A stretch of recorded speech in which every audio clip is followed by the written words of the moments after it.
হরে কৃষ্ণ। আগামী 20 এপ্রিল বৈশাখ মাসের শুক্লপক্ষের তৃতীয়া তিথি, অক্ষয় তৃতীয়া অত্যন্ত মাহাত্ম্যপূর্ণ, গুরুত্বপূর্ণ, ভগবানের খুব প্রিয় তিথি।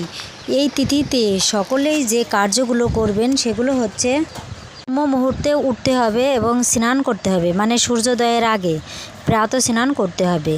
উপবাস নেই, কোনো উপবাস করতে হবে না, কিন্তু কৃষ্ণ প্রসাদ গ্রহণ করবেন। ওই দিন কেউ আমিষ আহার করবেন না বা জীব হত্যা করবেন না। পারলে মঙ্গল আরতি করবেন, ভগবানের সেবা পূজা যতটা পারেন ততটা করবেন। অর্চনা, শৃঙ্গার ইত্যাদি বিভিন্ন রকমের জিনিস রন্ধন করে ভগবানের ভোগ লাগানোর চেষ্টা করবেন।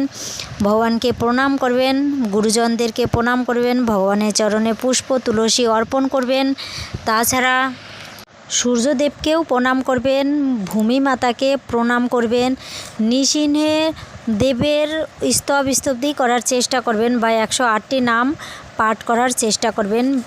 যদি কারো পক্ষে সম্ভব হয় ধাম বাস করা বা পবিত্র নদীতে স্নান করা, যেমন গঙ্গা, এসব যদি করার সামর্থ্য থাকে বা করার চেষ্টা করবেন আর কি। তাছাড়া তর্পণ বা শ্রাদ্ধ আদি কাজ করা অতি আবশ্যকতা আছে। দান করা, বিভিন্ন রকমের দান, বিশেষ করে শুদ্ধ বৈষ্ণব বা শুদ্ধ ব্রাহ্মণকে দান করার চেষ্টা করবেন। বেশি বেশি করে হরিনাম করা, মালা, ভগবানকে মালা তৈরি করে অর্পণ করা।